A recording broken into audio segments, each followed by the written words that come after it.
The Prime Minister is in Cairns in Queensland announcing $260 million to go towards community and housing infrastructure after announcing $7.2 billion to upgrade the Bruce Highway. Joining me live is Nationals leader David Littleproud. David, thanks for joining us this morning. What's your thoughts on these announcements by the PM? Yeah, look, obviously this is righting a wrong of the Prime Minister, particularly the Bruce Highway. He cut the 80-20 split that we had when we were in government, and that disincentivised the Queensland government to do anything with the Bruce Highway. And for 2 years, he ripped out $488 million of works on the Bruce Highway. $108 million that could have been spent in the last 12 months when there's over 40 people have lost their lives on that goat track. It's a national embarrassment. And Anthony Albanese, while we welcome this, is just matching what we were doing when we were in government and what we've already announced that we'd continue to do to make sure that this national disgrace is fixed. And unfortunately, the Prime Minister has been late to the table because he hasn't focused on the important things in our country and how to fix them. So look, obviously he's spending a lot of your money. This is important, but I suspect you're going to see a closing down sale where he's going to frit away every cent he can find of Australian taxpayers' money to try and get re-elected. We have to get back to basics. We have to get the country back on track with pulling the policy levers rather than spending all your money to solve the nation's problems. Why do you think the Prime Minister hasn't called the election yet or won't call the election? Oh, look, I think obviously Western Australia is due on the 8th of March. It would be brave of him to interfere with the Western Australian election. They're very parochial in WA, and so they should be. I suspect that the 12th of April is looking very firm as a date. He'll let the Western Australian state election go. He won't want to do a budget. There'll be a sea of red ink, one in which we got an insight into yesterday, where our standard of living isn't going to improve for nearly a decade.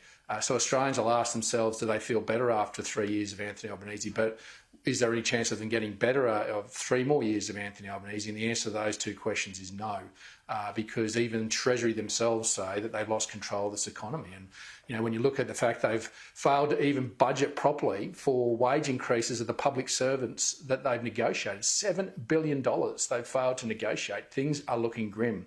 So we've got to get back to basics, and I think the Prime Minister is just starting early because he knows he's coming from a long way behind. Australians have asked themselves if they feel better off, and will they be better off with 3 more years of Anthony Albanese? And they're overwhelmingly saying no, they won't, because the ideology isn't meeting the practical reality of what's been bled out of their wallets. According to a new report or survey, 34% of Australian vegetable growers were considering leaving the industry within a year. Why is that? Well, they're not getting a fair go from supermarkets. The evidence has been clear. When we were in government, we undertook a perishable goods inquiry. There were 4 recommendations from the ACCC on that. It didn't include divestiture powers to make sure that there was regulatory guide rails and penalties to make sure that supermarkets dealt properly with farmers as well as consumers. And since then, we've seen the ACCC chair make public statements in April last year saying she believed it'd be a tool she would like to have in the toolkit in managing supermarkets. They've already taken the supermarkets to court. Yet Anthony Albanese has ignored that, and he's brought in big new penalties. Let me tell you what the big new penalty is $198,000. They'll pull that out of a till out of one of their stores. We're saying it should be a flat $2 million ramping up to divestiture powers. Those are the tools to give farmers confidence, and a supermarket commissioner that allows farmers to come forward. But what we're seeing is because the supermarkets control the market, they're controlling farmers and prices, and they can't keep going. They have to make a living, and they're leaving. And we're seeing the human toll of that. But what you will see is less production.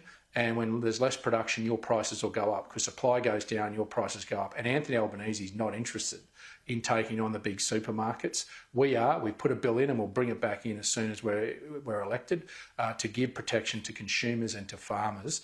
When we even see today a report where grocery bills are going to go up by another $1,000 a year next year because this government's been asleep at the wheel and out of touch in understanding what Australians are feeling. There's some families tonight that will miss a meal because they can't afford it. Nationals leader David Littleproud, appreciate your time this morning. Thanks so much.